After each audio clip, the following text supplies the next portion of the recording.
Olá a todos, sejam bem-vindos a mais uma live. Este ano, 2023, nossa primeira live de estreia com duas grandes otorrinos, que é a doutora Tatiane Vaccari e a doutora Giane Oiticica, né, que tem já a participação aqui nas minhas lives anualmente. E eu espero que vocês gostem, porque é uma live super bacana para tirar dúvidas, né? Acho que todo mundo que tem zumbido acaba tendo dúvidas. E aí vocês vão aproveitar duas grandes especialistas, né? Profissionais que têm expertise no assunto. Bom, sejam bem-vindos. Para quem nunca participou da minha live, seja bem-vindo, seja bem-vinda. E eu vou dar uma boa noite aqui para vocês, pra gente começar. Boa noite, Nilson Cristiano. Boa noite, Jumelo.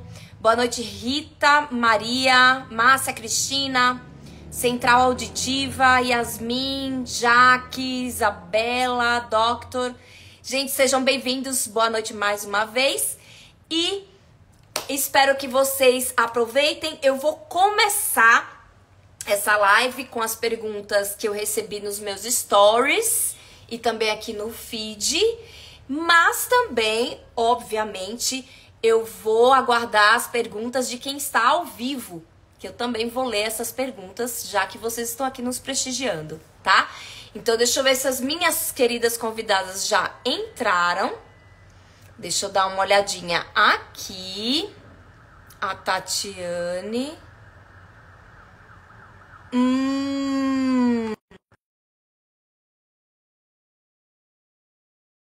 Tiane, ô Tati, deixa eu te falar, tá pedindo aqui. Oi, Tiane, Olá, tudo boa bem? noite a todos. Obrigada pelo convite, Karina. Obrigada pela participação de tanta gente aí maravilhosa, curiosa sobre um assunto que nos instiga, né? Há anos, na verdade, a gente trabalha com isso há muito tempo. Verdade. Gente, você tem, não sei, seu volume tá um pouquinho baixo. Veja se você consegue aumentar, ou não sei se colocar algum fone, alguma coisa que tá um pouquinho baixo. Tá, tenta tirar o fone, que eu acho que fica melhor. Peraí. Que tá dando ruído. Eu acho que agora melhorou. Ô, Tati, eu entrei em contato para chamar você, só que tá dizendo que a versão do seu Instagram não está atualizada. Então, não sei se você consegue pegar outro celular aí na sua casa para poder entrar, porque eu pedi duas vezes, mas o Instagram falou, olha, a versão não está atualizada e por isso que não vai dar para ela entrar, tá bom? Se você puder conseguir um outro celular, tá bom? Por enquanto. Enquanto isso, eu vou conversando aqui com a doutora Giane, tá? Bom, doutora Giane, muito obrigada. Uma honra mais uma vez, mais um ano aqui você comigo, né? Sempre aí participando, nos ajudando, principalmente as pessoas que têm zumbido, né? Mas também profissionais de saúde que querem entender para poder ajudar os seus pacientes, né? Isso, Tati, você precisa. Deixa eu ver se eu consigo chamar você de novo, porque a sua versão. Deixa eu dar uma olhadinha. Ah, agora acho que vai. Não sei se melhorou o som. Ah, agora foi! É. Boa noite! Boa noite! Cheguei! Pois é, deu certo agora. Você foi rapidinho, ela já deu certo. A variar Querida, não estava obrigada. atualizada. Obrigada por sua presença mais um ano, mais uma vez. Estou aqui feliz da vida com vocês duas aqui, grandes especialistas, pessoas que eu confio muito, profissionais que eu confio demais, né? Para que possa responder aí os nossos seguidores em relação ao zumbido. Bom, para a gente começar, né? Eu gostaria que vocês se apresentassem. Doutora Giane, se apresente, fala um pouquinho da sua parte profissional, onde foi sua formação e aonde é que você trabalha hoje, onde é seu consultório. Olha, eu fiz doutorado no HC em 2006, sou chefe do grupo de pesquisa em zumbido do HC desde 2012 e meu consultório fica em Moema. Eu não sei se a minha voz melhorou, Cá, volume, tá. Melhorou. Tá melhor. Melhorou. Legal, é um consultório aqui em Moema, em São Paulo, tá? A doutora Giane que coordena aí a equipe do ambulatório de zumbido aqui do Hospital das Clínicas da USP. Doutora Tatiane, fale um pouquinho de você, da sua formação. Deixa eu dar boa noite direito, né? Boa noite, Karina, boa noite, Jeane, boa noite para todo mundo. Eu fiz o Fellow de Zumbido em 2009, no HC. Depois segui trabalhando mais com zumbido, né? Estou terminando o doutorado. Se Deus quiser, metade do ano estou defendendo a tese. Eu sou responsável por um ambulatório de zumbido que é dentro do grupo de implante coclear. É um ambulatório específico de zumbido dentro do grupo de implante coclear no Hospital das Clínicas. Tenho consultório em São Paulo, na cidade de São Paulo, e tenho também em Alphaville, que é dentro do estado de São Paulo, que é em Alphaville, em Barueri. Legal. Ô, Tati, você está perto do roteador? A sua imagem e a sua voz está cortando. Você está perto do Wi-Fi? O Wi-Fi que tá ruim, eu tentei botar no no roteador, 3G, mas sabe? Para a conexão ficar mudar. melhor. Vou mudar. Tá. Legal. Bom, gente, para quem gostaria de encaminhar esta live, clica aqui nesse aviãozinho que está aqui embaixo à direita, encaminha para algumas pessoas que vocês acham que vai poder aproveitar, né, esse momento aqui com a gente até umas 10 horas da noite, tá bom? E também envia suas perguntas aqui ao vivo, tá? Para quem não me conhece, os seguidores da doutora Jeane e da doutora Tatiane, eu sou a Karina Bezerra Rocha, sou fisioterapeuta, eu tenho um consultório aqui em São Paulo e Higienópolis, sou professora de pós-graduação, dou cursos no Brasil inteiro aí para fisioterapeutas, inclusive eu abri as inscrições do meu curso presencial para fisioterapeutas na cidade de São Paulo, Porto Alegre, Recife e Florianópolis. Então, para você que tem interesse nessa área, fisioterapeuta apenas, entre em contato aqui. Tá aqui no meu Instagram, uma postagem fixada onde vocês podem entrar em contato com os telefones dos organizadores, tá? E também eu fiz meu mestrado e doutorado aqui na USP, na área de zumbido, tá bom? Então, vamos começar aqui. Eu recebi algumas perguntas pelos stories, né? A Débora Inês Alves perguntou o seguinte: é necessário exames de sangue para fechar um diagnóstico e traçar um tratamento? Doutora Jeane, o que você poderia falar para Débora? Sempre, né? Porque o zumbido é uma doença multifatorial, doença não, sintoma, né? Multifatorial, e geralmente no mesmo paciente o que a gente vê é que existe mais de uma causa, mais de um fator desencadeante. E o médico ele vai precisar utilizar várias estratégias no mesmo paciente. Então, fisioterapia, correção dos distúrbios metabólicos, às vezes aparelho auditivo, neuromodulação. Quer dizer, é difícil eu pegar um paciente único, que eu só use uma única abordagem. Então, os exames de sangue são imprescindíveis. Tatiana, você gostaria de acrescentar alguma coisa? Acho que ela faz... Eu melhorei a imagem, o som aqui? Melhorou. Ela pergunta sobre 2 fatores, né? Para fechar um diagnóstico, e aí eu super concordo com a Jeane, e para traçar uma conduta. Óbvio que para melhor conduta, quanto mais fechado tiver esse diagnóstico, melhor. Mas talvez para iniciar alguma coisa, né? Então, os dados de exame clínico e os dados de entrevista, que é a anamnese que a gente chama, eles já nos guiam para algumas hipóteses diagnósticas, aonde a gente pode iniciar algumas abordagens, mesmo numa primeira consulta. Claro, vai ter caso que a gente vai ter já alguma hipótese muito mais óbvia, e já pode começar alguma coisa, e vai ter aquele que a gente vai depender muito dos exames, né? Mas talvez a gente não dependa só de esperar tudo estar pronto para começar alguma orientação, alguma abordagem inicial, e como a Jeane falou, dificilmente ela vai ser única, né? Então, às vezes, com a anamnese, a gente já começa a entender alguns fatores, já começa a iniciar algumas coisas que já vão colaborar para essa melhora. Sim. Lembrando, né, como eu trabalho muito diretamente com os meus colegas otorrinos, inclusive com vocês duas, eu vejo muito alguns exames, né, às vezes básicos, que são importantes, né? Verificar a questão de vitaminas, como é que está a questão do colesterol, se o paciente tem anemia, Por quê? Porque tudo isso o otorrino, o médico, ele vai avaliar, e se isso tiver alterado, isso pode influenciar como fator de risco para você ter o zumbido. E aí, obviamente, o médico vai poder te ajudar nesse aspecto, né? Uma vitamina que está muito baixa, poder aumentar essa vitamina, né? Repor, né? Se tiver com colesterol muito alterado, se tiver com anemia, né? Uma ferritina altíssima. Então, tudo isso o médico ele vai poder ajudar vocês nesse aspecto. E tudo isso é importante para o diagnóstico, obviamente, para tratar, né? Agora, a página Zumbido News Informativo pergunta o seguinte: por que o volume do zumbido pode variar durante o dia?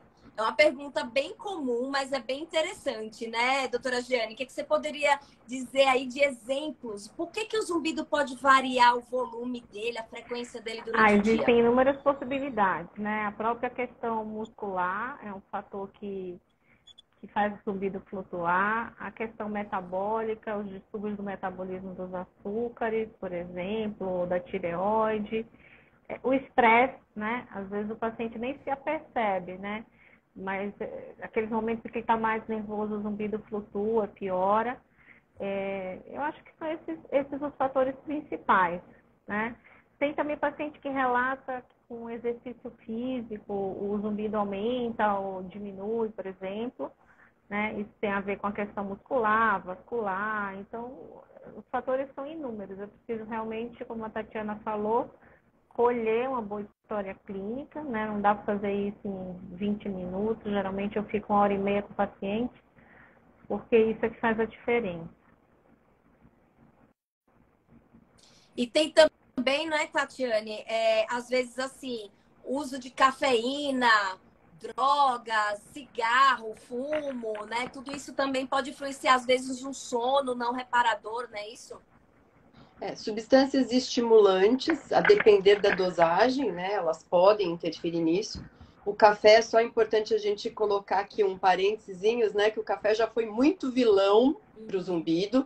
Hoje a gente sabe que não é bem assim, não é qualquer dose de café que vai interferir. Tem pacientes mais sensíveis, outros menos. Mas quando a gente fala, são as doses mais irritativas para o sistema nervoso central, que são doses maiores, né? Mas essas substâncias podem alterar, e sono, sem dúvida alguma, é um fator que interfere demais, né? Por inúmeros fatores, tanto os diretos, por você não descansar mesmo, quanto por alterações hormonais que podem acontecer por conta desse sono ruim, alterações respiratórias, oxigenativas. Então, tem vários fatores que esse sono pode colaborar aí para fazer esse zumbido flutuar. Eu acrescentaria também a questão da atenção, né? Então, que é muito comum os pacientes falarem: se eu estou envolvido com alguma coisa, aí talvez a gente não possa, talvez não, a gente não chamaria isso de modulação, que não é uma mudança de volume que a gente percebe como na questão muscular, né? Que ele está aqui, ele aumenta, ele baixa com toda a consciência, mas mais uma questão mesmo de foco ou não. Então, ele pode, às vezes, estar alto de manhã e aí você começa a fazer suas atividades e pela mudança de atenção, parece que ele diminui, e quando você chega em casa, para de fazer as coisas e parece que ele volta a aumentar de novo. Então, a atenção também é um fator que faz essas mudanças. Bem colocado, porque a gente sabe, né, que tem regiões do nosso cérebro que são relacionadas ao nível de atenção, de memória, que tudo isso faz manter o zumbido, isso faz a sua percepção do zumbido ficar mais forte. Hoje mesmo eu atendi um paciente que disse que o zumbido dele flutuava, aumentava quando ele tomava bebida alcoólica. Então, o próprio álcool também, né, ele comentou isso pode acontecer. Tem alguns pacientes que comentam, inclusive, que o zumbido baixa, né, porque tem aí todo o relaxamento envolvido, principalmente com vinho, né, mas algumas outras bebidas aí, às vezes a pessoa se queixa que piora. E também tem a questão da ressaca, né? Que às vezes a pessoa fala, depois que eu bebi, mas a questão é que a pessoa teve uma ressaca, teve enxaqueca, essa enxaqueca deu uma piorada no zumbido.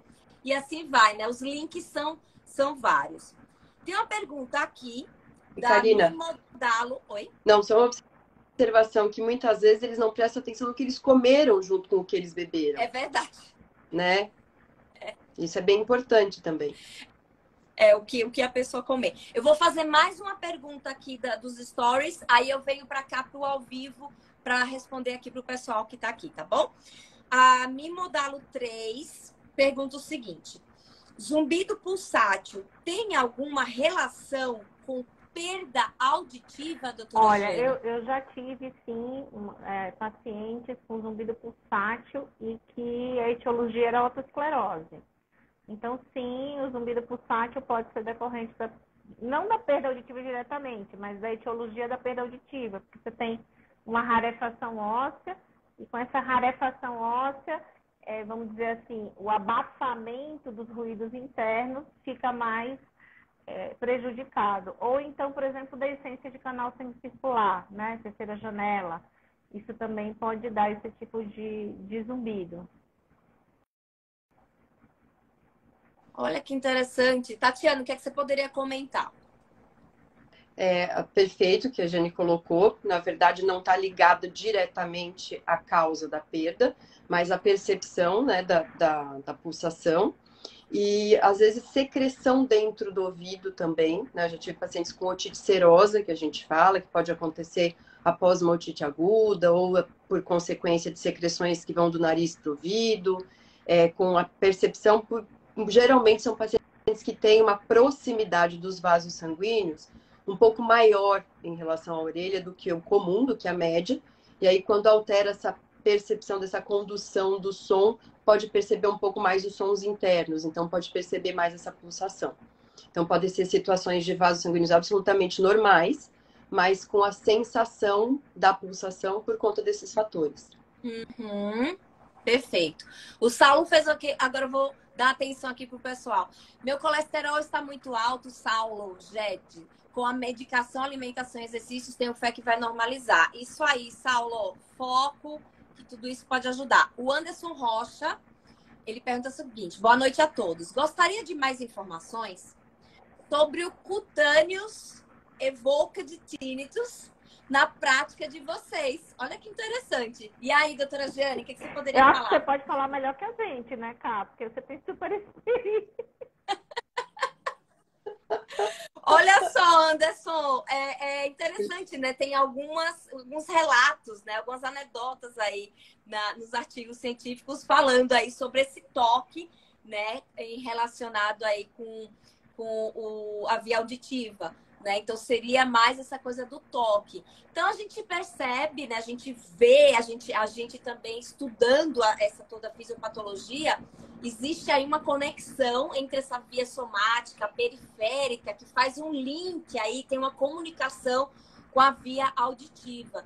E dependendo da sensibilização que esse paciente se encontra, isso pode ficar ativado, esse organismo, né? Esses núcleos podem entender como uma coisa excitatória.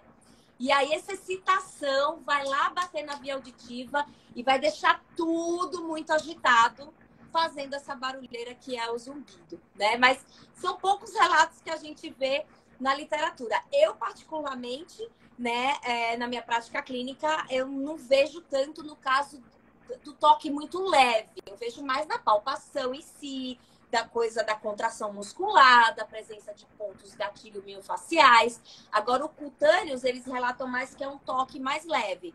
Isso eu acabo não tendo tanta prática. Vocês pegam muito? Eu já peguei paciente casos? assim, que eu vou lavar o rosto, e na hora de lavar o rosto, o zumbido aumenta, né? É como você falou, são vias comissurais cruzadas. Pode ter havido algum gatilho para isso acontecer, né? Da mesma forma, por exemplo, quando a gente vê, por exemplo, cirurgia de osso temporal, ou de ângulo pontocerebelar, ou de neurinoma, causar sintomas pós-cirurgia, por exemplo, de cruzamento de vias, né? Quer dizer, um sistema que é tátil, levando informação atipicamente para o sistema auditivo, né? Precisa ver exatamente qual foi o gatilho no caso dele. Tatiane, quer comentar alguma coisa?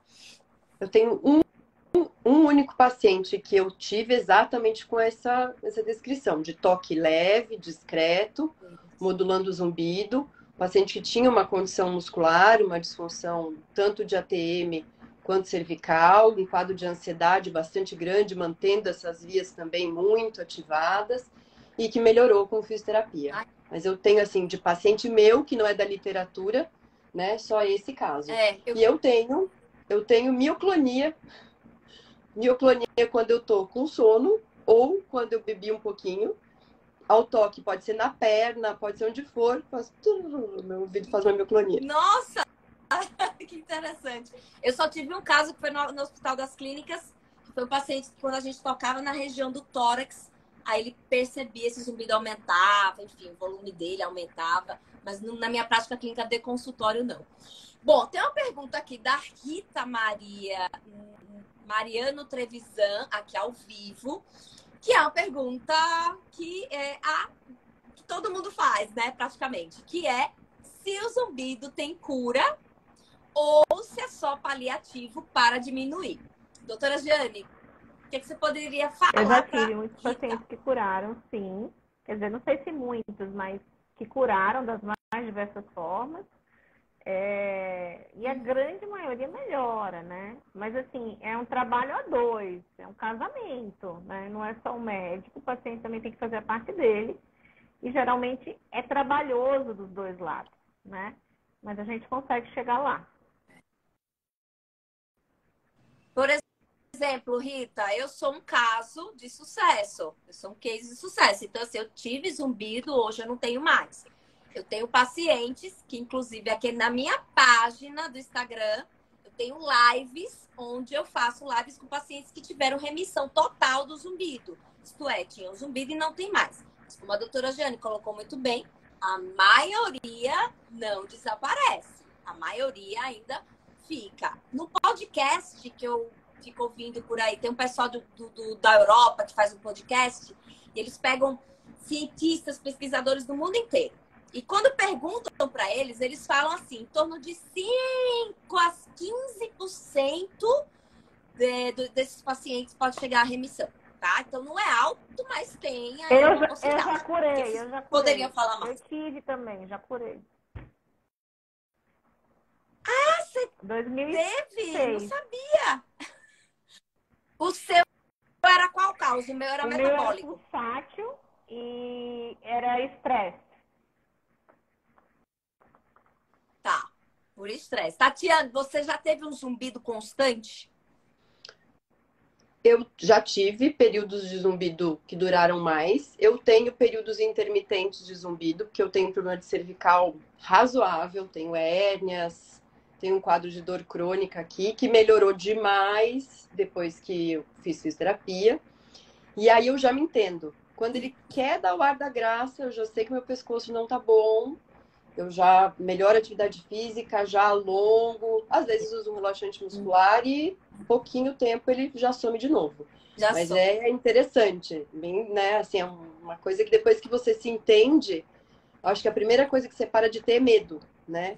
Medo dele estar ali de novo. Porque você sabe, ele está aqui de novo, mas tudo bem. Daqui um pouco eu vou ficar bem de novo.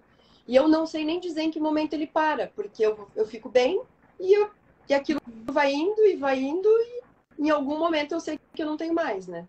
Gente, vocês percebem o quanto o zumbido é comum? Você vê, as 3 daqui ou já teve ou tem, né? A doutora Giane mesmo participou, né, autoria de um estudo aqui em São Paulo, mostrando que 22% da população aqui de São Paulo se queixava de zumbido, né? Então, é comum, tá? É democrático, porque não tem essa coisa assim, né? A idade, raça, gênero, não. O zumbido, assim, ele vai pegando todo mundo. Mas, enfim, né? Estamos aí porque cada vez mais a gente tem melhorado a forma de tratar. O Márcio Oliveira, ele pergunta o seguinte: quais são os antibióticos que podem causar zumbido? São todos? Tem algum menos agressivo aos ouvidos? Olha, eu tenho uma lista, posso abrir aqui, mas... Assim, os aminoglicosídeos, né? Os quimioterápicos, as quinolonas, né? Então, tem alguns. Eu já vi paciente, por exemplo, que teve perda auditiva e zumbido pós-macrolídeo. Não é frequente, ela deveria ter uma mutação genética associada aí. mas eu já tive. Então, assim, eu não estou lembrando mais de nenhum outro. Posso abrir a lista, não sei se a Tatiana quer falar também. Antibióticos, Tati, ele quer saber se são todos ou se tem uns antibióticos que são mais propícios para gerar uma ototoxicidade. Acho que antibiótico, eu tô lembrando dos mesmos que a Jane citou, né? Não são todos, né? Alguns têm essa relação com uma questão genética, então tem que ter uma predisposição também genética para que aconteça. Mas o bom é que a maioria dos que a gente comumente precisa usar não são os que estão na lista, né? Dos mais que tem mais risco, né? Agora, uma coisa que as pessoas usam por conta e que pode causar problema auditivo e pode causar doenças são anti-inflamatórios, né? As pessoas esquecem e causam problemas renais, causam outros problemas, então tem que ter um pouco de cuidado com a automedicação com anti-inflamatório, né? Gente com dor adora tomar um anti-inflamatório. Todo mundo pensa, isso é verdade. Na gastrite. Eu não sei se ele quer saber de nomes, mas assim, os aminoglicosídeos, por exemplo, gentamicina, neomicina, são usados mais quando o paciente está internado, porque eles são baratos e eles têm um espectro bom, entendeu? O macrolídeo, como eu falei, e as quinolonas, né? Aí as fluoxacinas da vida também podem dar. Tá, perfeito. Então, gente, quem tem zumbido, mais ainda, vai tomar qualquer medicamento, conversa com seu médico, com seu otorrino, porque pode levar a qualquer tipo de piora, né? Mas sem pânico. É só assim, pergunta, consulta direitinho para ver o tipo de medicamento que vocês vão tomar sem ficar fazendo automedicação, tá bom? A doutora Lívia... Só lembrando que a gente citou agora a neomicina, né? Neomicina tem gota otológica e que agora com a necessidade de receita para antibiótico é menos o uso sem indicação médica, mas muita gente usava, né? Começava a ter dor de ouvido, às vezes há uma perfuração, a medicação penetra dentro do ouvido, e a neomicina pode ser tóxica daí, quando entra na parte interna do ouvido. Tá. Então, sempre com orientação médica, gotinha de ouvido também. Perfeito. A doutora Lívia Gonzaga perguntou como avaliar as causas cervicogênicas de zumbido.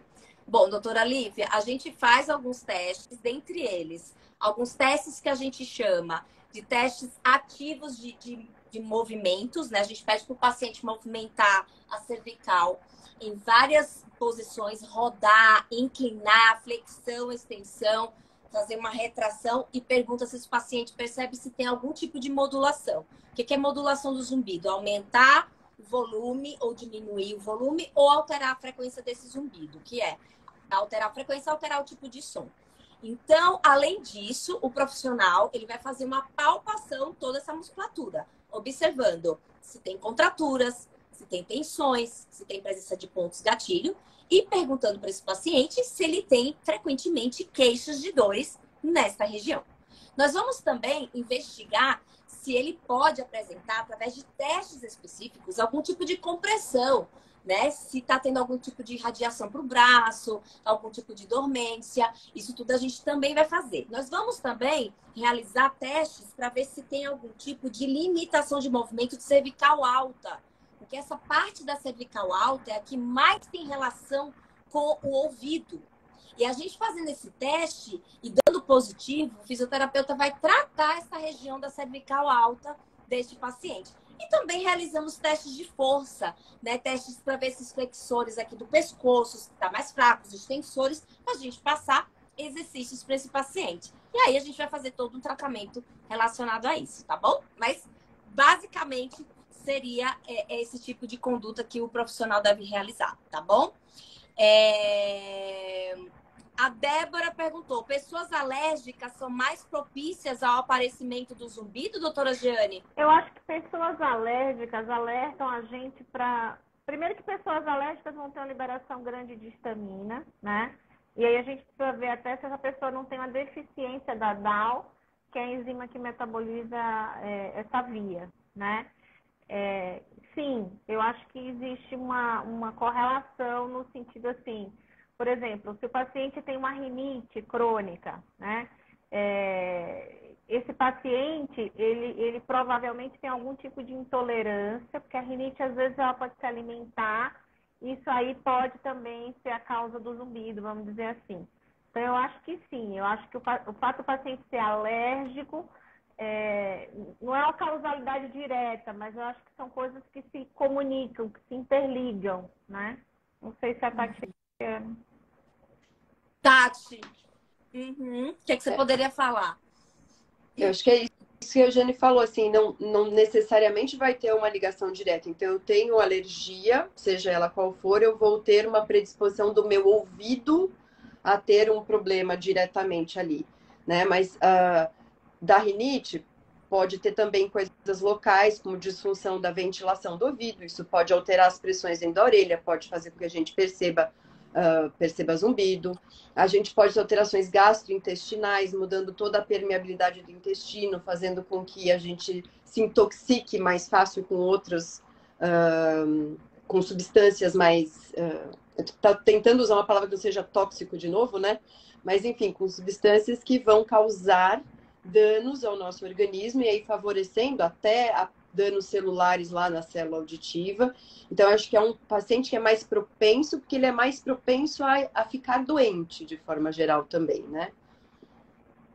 Perfeito. Raquelzinha, Mesalira, beijo. Raquel, oi! Ó, tem uma pergunta aqui da Arias Roseli. Como começar a pesquisar as causas? Arias, é com otorrino, é com o médico otorrino. É o principal, tem que ir para fazer toda uma investigação aí em relação a exames, anamnese, vão fazer avaliação física, pedir vários exames. Então, ó, corre aí, principalmente se for um médico otorrino que tenha expertise no assunto. Aí as coisas facilitam mais ainda. E fora que você não vai ouvir, zumbido não tem tratamento, você vai ter que ficar com esse zumbido desse jeito para sempre. Então, o profissional que tem expertise no assunto, dificilmente ele vai falar esse tipo de coisa para você, para fazer você sofrer mais ainda, sabe? Então, bora lá. Vamos ir para cá. A Angélica Moraes perguntou, tem o zumbido bilateral, só que de um lado parece que tem um eco, um vento soprando. O que pode ser, doutora meu Jane? Deus, pode ser. Pode ser muita soprando, coisa. um eco, né? Um eco, uma plenitude. Com eco. Pode ser, por exemplo, uma síndrome tônica do textor do tímpano, né? Pode ser uma disfunção aí desse músculo, né? Que regula a pressão dentro da caixa da orelha média, né? Por exemplo, é uma possibilidade. Tati, qual a sua hipótese? Quando você falou eco, foram as primeiras coisas que eu pensei. Lembrando de disfunção tubária também, que é mais simples, mas também pode dar uma sensação de eco. Mas o vento é uma coisa muito interessante, né? Eu peço sempre para os pacientes imitarem, do jeito que eles conseguem. Porque vento pode ser simplesmente um zumbido, que é contínuo. Outro pode ser que é e aí eu vou pensar, tem algo vascular. Então, perceber, a gente tentar ouvir o que o paciente sente, ajuda bastante a gente caracterizar, né? Porque senão vai da interpretação de cada um. Sim, com certeza. O Nilson perguntou, para zumbido existe medicação para acalmar? Nossa senhora, e se não tem? Nunca é específico, né, doutora Giane? Não existe um medicamento, esse medicamento aqui é para zumbido. Fale aí um pouquinho sobre essa via indireta. Olha, né? Às vezes os pacientes me pedem para um quadro agudo, de pior aguda, algo que diminua para voltar ao estado que estava antes, né? Tem 3 drogas que eu vejo que aí vai depender do paciente, o paciente vai responder aquela ou aquela outra ou a terceira, que costumam dar esse efeito. Só não vou falar aqui, né, para não dar spoiler. Não, o paciente sai com... Mas tem, gente. E lembrando que o zumbido é um sintoma, hein? Então, o médico, ele vai investigar que tipo de... O que tá levando esse zumbido ter ficado agitadão, né, Tatiane? Exatamente, né? E apesar de ter uma ou outra droga que a gente pode tentar usar num momento de crise, ela também a gente vai escolher a B ou a C a dependendo do qual é a nossa hipótese mais provável para esse paciente, né? Se ele é mais muscular é uma coisa, se ele tem um componente ansioso muito grande é outra coisa. Então, essa sempre tendo em mente duas coisas que eu sempre falo para o paciente. A gente tem que ter em mente quais são as causas desse zumbido e tentar ir na causa o máximo de precisão possível e o quanto de incômodo e influência de outras vias eu tenho sobre esse zumbido, né? Porque eu posso ter uma causa onde a causa é um problema sutil, pequeno, simples, e o envolvimento da via da ansiedade, por exemplo, tornando o sintoma muito incômodo. Então, qual é a via que está disfuncionada naquele momento agudo? É a via da causa ou é a via da emoção, do desconforto, do sofrimento, né? Excelente. Bom, uma pergunta também muito comum e também às vezes existe um certo preconceito, mas assim, a pergunta é: em quais situações vocês poderiam pensar em prescrever um ginkgo biloba? Doutora Olha, o ginkgo biloba tem até uma revisão sistemática Cochrane, né? Mostrando assim, que apesar do ginkgo biloba, por esta revisão, não ter efeito no zumbido, existe um espectro de pacientes que acabam respondendo ao ginkgo biloba, seriam os pacientes com declínio cognitivo, né? Então, porque o ginkgo biloba, ele muda a distensibilidade das hemácias, a contorcibilidade das hemácias, e melhora o fluxo sanguíneo, portanto, a oxigenação, vamos dizer assim, para os tecidos. Então, teria essa indicação, em geral, em pessoas idosas com declínio cognitivo. Para zumbido. Tá. Tatiane, na sua prática clínica? O mesmo perfil de paciente. Mesmo perfil de paciente. Tá, perfeito. E fico triste quando o paciente chega já tendo usado ginkgo biloba, betestina, porque essas medicações, eles têm esse perfil de paciente específico, né? E não podem ser usados para todo mundo. Então, quando vem com usando para todo mundo, óbvio que na maior parte das vezes não vai ter efeito. E aí fica com aquela imagem de que não vai funcionar para ninguém, né? Mas foi mal usado em grande parte da população, que passou ou no generalista, ou no médico que não se aprofunda tanto, e é a primeira droga da receita, né? E outra coisa, né? Eu já fiz uma live aqui que já teve esse tipo de pergunta, né? E o Ítalo Medeiros, doutor Ítalo Medeiros, ele chamou a atenção para uma coisa. Que às vezes a pessoa fala assim, ginkgo biloba, plantinha. Ele falou, não é bem assim. Pacientes com questões relacionadas à coagulação, não é isso? Tem que ter um cuidado, não é?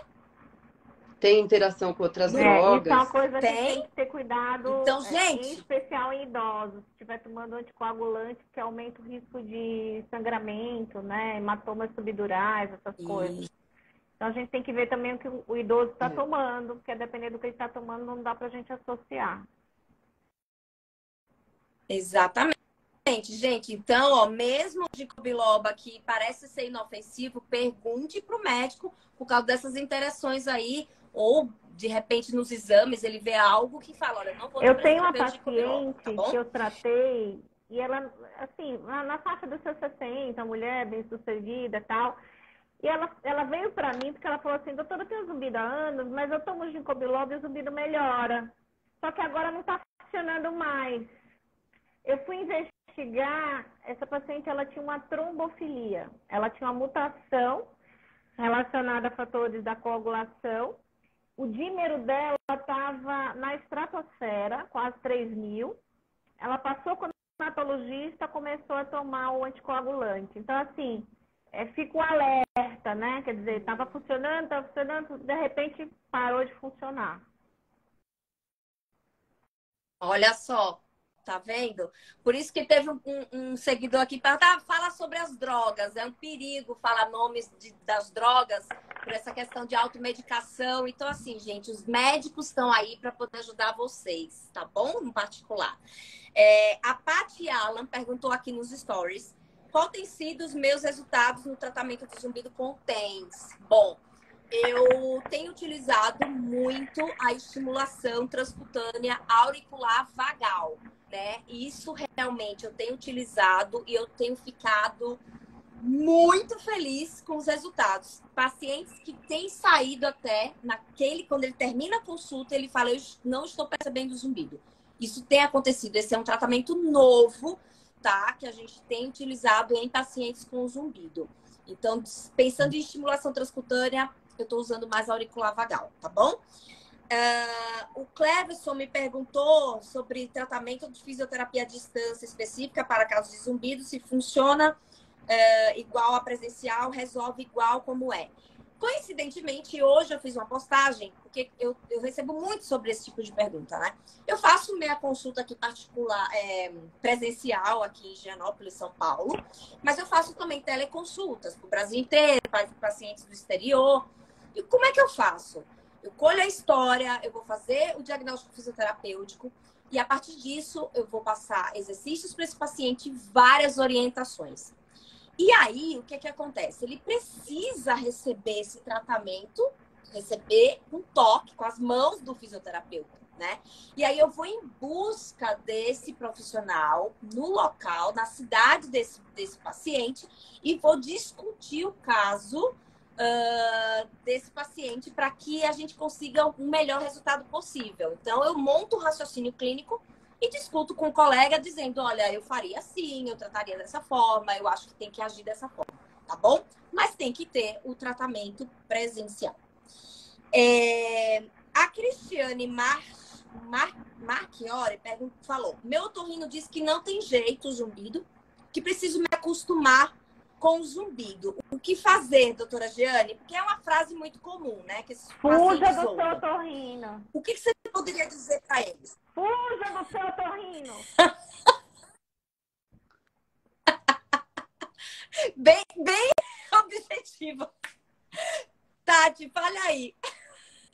Ai. Exatamente. Assim, às vezes o profissional fala na melhor das boas intenções. É muito comum também ouvir, né, de profissionais mais antigos. Assim, eu também tenho minha filha, né?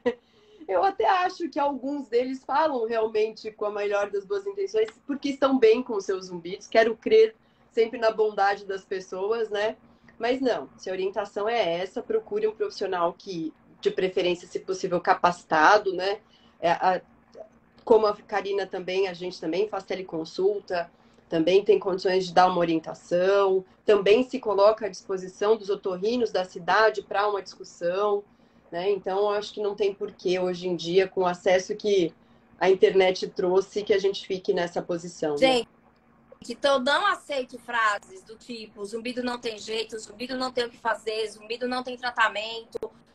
Se acostume com ele, né? Teve uma paciente minha que falou que o profissional falou, olha, você tem uma floresta na sua cabeça, você tem que engolir essa floresta. Então, você tem que engolir a seco, tá? Então, assim, você tem como melhorar, você tem como ter qualidade de vida, você tem como ter uma vida completamente normal, muitas vezes mesmo tendo zumbido, tá? Ou até mesmo tratando e esse zumbido desaparecendo, né? Isso é possível. Uma pergunta interessante aqui do Cláudio Mirodeff. E quando vocês indicam acupuntura no paciente com zumbido, doutora Jeane? Ai, Caio, eu não tenho experiência com acupuntura. Eu prefiro que vocês falem. Tá, Tati. Hoje você pegou duas específico? Então, a acupuntura, a técnica tradicional chinesa, eu também não tenho, né, experiência, expertise, então eu não indico. Tá. Eu tenho pacientes que me procuram e chegam para mim dizendo, estou fazendo acupuntura. Aí o que eu procuro ver? Quem é o profissional que está fazendo? Qual é a capacitação desse profissional? Se ele, né, o quanto ele tem de conhecimento sobre o zumbido especificamente. Então, eu acho que eu mais recebo pacientes que já estão recebendo acupuntura e eu vou checar se isso está sendo bem feito do que eu realmente indicar, mas por uma questão de não ter experiência. Tá. Pura e simples, assim. Uhum. Olha só, pacientes com dor e zumbido associado, porque a acupuntura tem evidência científica para dor. Pacientes que gostam da acupuntura, se sentem bem, se sentem relaxados. Tem pacientes que falam, o dia que eu faço acupuntura, eu durmo melhor. Então, esse paciente que tem uma certa dificuldade, né? Não tem um sono tão reparador e a acupuntura ajuda, também é indicado, tá? Então, assim, não vai funcionar para todo mundo. Então, o paciente tem que gostar da técnica, porque tem pacientes que não gostam da agulha. Mas, para a gente poder trabalhar, por exemplo, pacientes com ansiedade, eu gosto de indicar, né? Então, eu pensaria mais nessa linha, tá bom? Tem uma pergunta aqui interessantíssima de Kellen Pimentel. Zinco baixo causa zumbido? E ela comentou o seguinte: eu suplemento, mas nunca sobe. Então, por que não está subindo esse zinco no exame de sangue? Olha, Doutora, às vezes a pessoa tem algum problema absortivo, ela não consegue absorver via oral. Aí a gente usa o zinco sublingual, tá? Tem essa possibilidade do sublingual.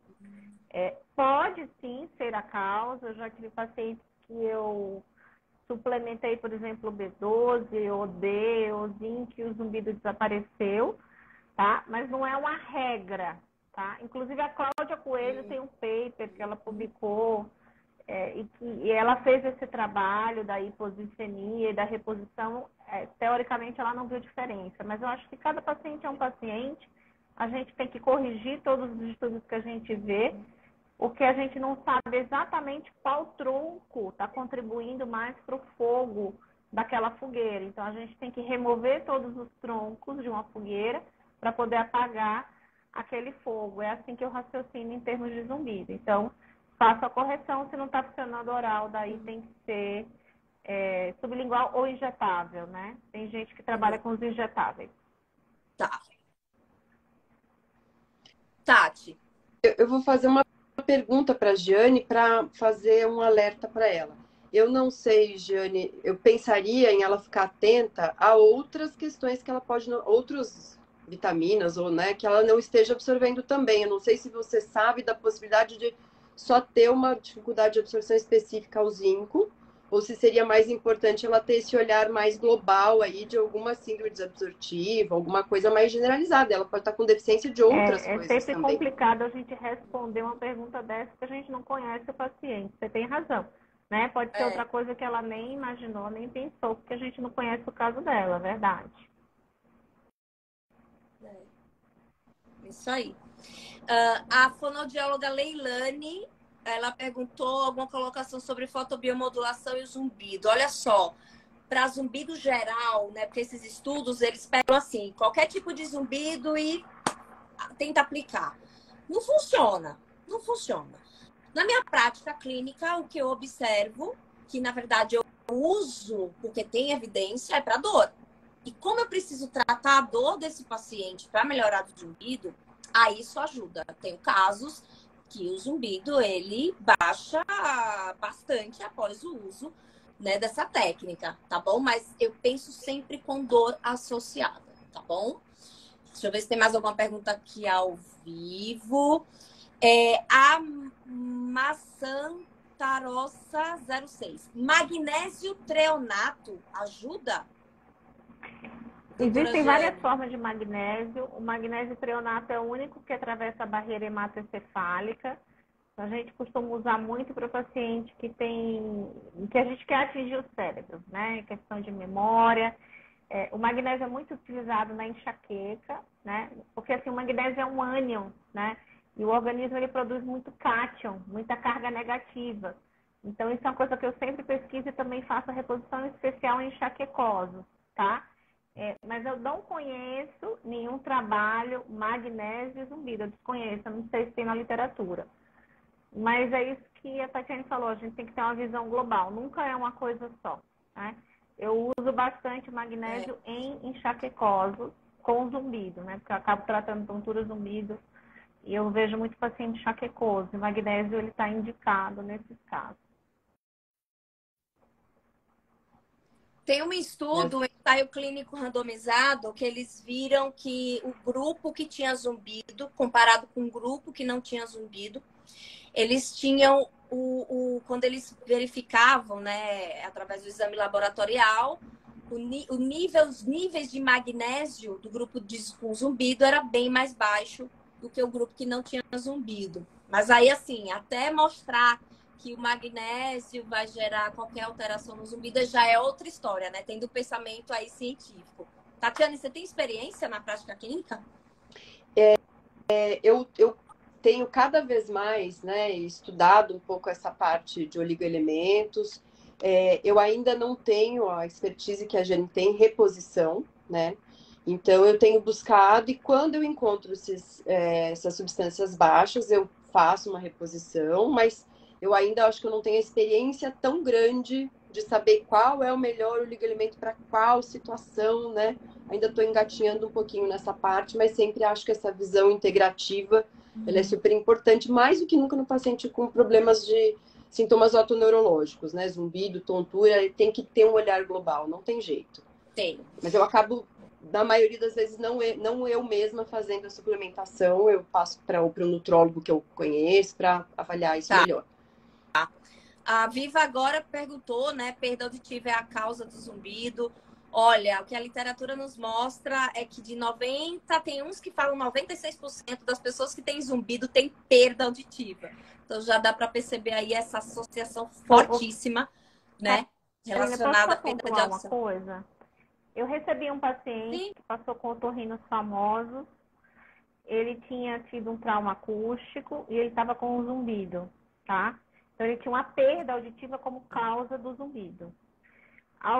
O otorrino que atendeu ele falou, olha, se você tivesse vindo antes, logo que deu o trauma acústico, eu teria entrado com corticoide para você, X, e teria tratado, aí poderia funcionar, etc. Só um parênteses, esse paciente, ele fez fisioterapia e o zumbido melhorou pra caramba. Então, assim, eu acho que a gente não pode estar cego para a etiologia. Às vezes, a etiologia do zumbido que desencadeou pode não ser o único fator que esteja mantendo aquilo ali. E você pode ajudar o paciente de outras formas. Então, fica só um alerta para a gente não ficar cego. Assim, mesmo diante de uma etiologia que você não consegue corrigir, vamos supor, ainda assim eu posso ajudar o paciente atuando em outras áreas. Só esse alerta. Com certeza. Que a gente, eu brinco dizendo que vem um combo, né? Então o paciente tem várias coisinhas, várias gravetinhos formando aquela fogueira do zumbido. Você vai tirando gravetinho, gravetinho e a pessoa realmente melhora do zumbido. A Albanita Cunha, ela perguntou: eu tenho perda de audição. Eu tenho perda auditiva e gostaria de saber quais são as possibilidades de melhora ou quem sabe terminar com zumbido, né? Lógico. Quer dizer, a pessoa que tem perda, eu recebo muitos tipos de perguntas. No meu caso não tem jeito porque é perda. Gente, lembre-se que muitas pessoas têm perda de audição e nem tem zumbido, né? Então, assim, o que vocês poderiam falar, né, doutora Jeane? No caso da perda com zumbido, tem o que fazer para tratar isso? Então, a Patrícia Simonet, que defendeu o doutorado dela, ela fez um trabalho bonito em que ela adaptou, ela reabilitou esses pacientes. E ela fez uma análise por meio de ressonância magnética funcional para hipós 6 meses, né? 80% dos pacientes melhoram, 20 pontos no THI, se a adaptação for bem feita. Não é qualquer um que sabe adaptar para zumbido, tá? Tem gente que piora o zumbido adaptando com aparelho de amplificação sonora. Mas é um caminho muito frutífero a reabilitação auditiva nesses casos, dá muito certo. Só para, acho que para ficar um pouquinho mais claro, né, o que a Jane falou, né, sempre que possível e necessário, aparelho de audição, né? O aparelho de amplificação sonora que a Jane falou é o aparelho que a gente costuma ver. Então, assim, reabilitar a audição sempre que possível é um caminho que precisa ser feito. Pode não ser o único, né? Pode não ser o que vai resolver o zumbido completamente, mas certeza que ele é um caminho para melhorar essa via, para deixar essa via menos hiperativa, né? Sim, e tem relatos, né, que colegas otorrinos contam, de remissão total do zumbido com uso de aparelho auditivo, né? A gente vê também esses relatos. A Cristiane perguntou o que causa o zumbido somatosensorial. Olha, Cristiane, o que está mais relacionado ao zumbido somatosensorial seria a disfunção temporomandibular, que é essa articulação aqui da ATM, a articulação temporomandibular, a disfunção dessa articulação aqui, ó, que a gente movimenta aqui, que fica na frente da orelha. O que mais pode estar relacionado? Disfunções da região cervical, bruxismo também é um fator de risco para levar a esse tipo de zumbido somatosensorial, tá bom? E temos também a síndrome tônica do tensor do tímpano, que pode também acontecer com choque acústico, e daí desenvolver aí toda uma questão musculoesquelética junto, né? Depois desse choque acústico, tá bom? Tem duas perguntas relacionadas à criança, que na verdade eu quase nunca tenho aqui. A minha querida amiga Gessilene perguntou se com crianças vocês utilizam THI ou não. E se zumbido em criança tem tratamento muito diferente do adulto. Se vocês agem de forma diferente. Doutora Jeane. Eu também tenho um pouco de experiência com criança. A gente atende alguns casos lá no HC, mas são poucos, viu, Karina? E assim...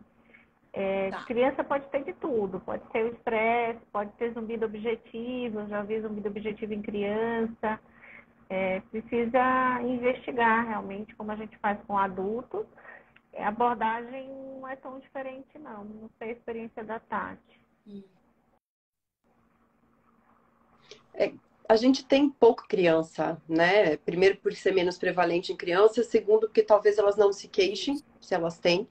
E aí eu sempre gosto de colocar uma coisa interessante, assim, importante, eu acho, do meu ponto de vista. Se identificar que seu filho tem zumbido, se ele não chegar para você reclamando, ai, mamãe, tem um barulho me incomodando, ele vai comentar e você perceber que é um zumbido. Primeira coisa, não vincule para ele que isso pode ser um problema, né? Leve ao médico, leve ao otorrino, mas de uma forma natural, para não trazer esse vínculo com algo que é ruim, com algo que é negativo, porque às vezes a criança não se queixa justamente por isso, porque ela não entende que aquilo é um problema. E entender que aquilo é um problema é um fator de manutenção do zumbido, né? Então isso é muito importante também. Então, claro, leve, vamos investigar, vamos ver se tem um problema auditivo, né? Acho que uma coisa que a gente encontra é alguma alteraçãozinha auditiva, às vezes acontece, de pegar na criança que não pegou na primeira investigação auditiva lá do recém-nascido.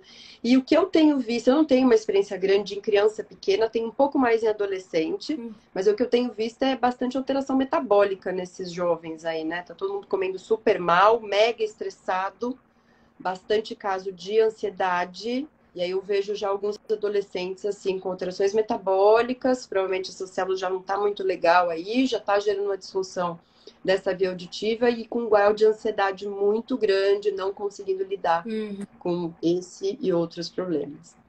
Pós-pandemia, acho que foi o período que eu mais atendi adolescente e criança de 8, 9 anos. O que elas tinham em comum? Bruxismo, dor de cabeça de origem muscular e dor cervical. Impressionante. E começaram a ter muitos hábitos parafuncionais. Roer unha, ficam mordendo muito lábio. Então, tudo isso eu fui investigando e eu vi o que eles tinham em comum, né? Bem interessante. E eu utilizo o THI, eu utilizei com eles e eles souberam responder de boa, né? O Marcos fez uma pergunta aqui interessante, que é: até que ponto o zumbido pode gerar um resultado falso positivo na audiometria que possa gerar uma perda auditiva? Então, assim, na hora de realizar a audiometria, o zumbido pode realmente fazer com que dê um falso positivo que tem perda e, na verdade, a pessoa não está ouvindo por causa do zumbido? Doutora Jeane. Olha, a gente sabe que o zumbido interfere na cognição, na concentração, na memória, porque todo o cérebro foca naquilo e você acaba deixando pouca área, pouca energia, pouco neurônio, pouca atividade para as outras funções. Então, atrapalha sim. Mas a ponto de dar alteração na audiometria, documentável, isso eu nunca vi, assim, palpável, né? Eu nunca vi. Ô, Tati, as fonoaudiólogas, elas usam um mecanismo quando vai fazer audiometria nesses pacientes com zumbido? É isso que eu ia dizer, assim, fonoaudiólogo experiente também vai dar um estímulo de forma que ele não seja parecido com o zumbido, né? Porque realmente isso é geralmente é um tom, né? Um apito, digamos assim, que é utilizado. Então, se o zumbido for muito um apito, pode ter frequências que você fica em dúvida se você está ouvindo o seu zumbido ou não. Então, até para o otorrino, quando for solicitar para investigação de zumbido, é importante até que ele escreva que o paciente tem zumbido, né? Mas um fonoaudiólogo, uma fonoaudióloga treinados, eles vão saber que tem ali, às vezes, uma divergência, eles vão trocar. E para o paciente também, avisem quando vocês forem fazer uma audiometria que vocês têm zumbido. E que vocês estiverem percebendo ou tendo dúvidas, se vocês não estão ouvindo, avisem também o profissional para ele mudar o estímulo, que é possível ter isso sim. Exatamente. Que a clínica Estrela Brasil comentou, por isso fazer o warble, né? Que é esse tipo de mecanismo que eles usam. É. Gente, 22 horas, vamos parar, porque senão a gente vira abóbora. Precisamos descansar. Gostaria de agradecer a essas duas estrelas aí, minhas queridas amigas, doutora Jane e doutora Tatiane, pelas respostas, sempre bem, respostas bem coerentes, respostas sempre baseadas em evidências, sempre estão aqui, né, quando eu convido, sempre vamos lá para poder ajudar aí essas pessoas que têm zumbido. Agradeço muito, agradeço vocês aí pelas perguntas, espero ter ajudado, a gente ter ajudado vocês nessa noite, né, até a próxima live. Sempre a gente faz live terça-feira às 21 horas. Não vai ser toda terça-feira, mas é sempre em alguma terça-feira às 21 horas, tá bom? Beijos, meninas. Muito obrigada, viu? Muito obrigada. Beijo grande para as duas. Tudo de bom. Beijo para todo mundo. Obrigada, gente. Obrigada. Espero que vocês tenham gostado. Tchau, tchau. Até a próxima. Tchau, tchau. Tchau.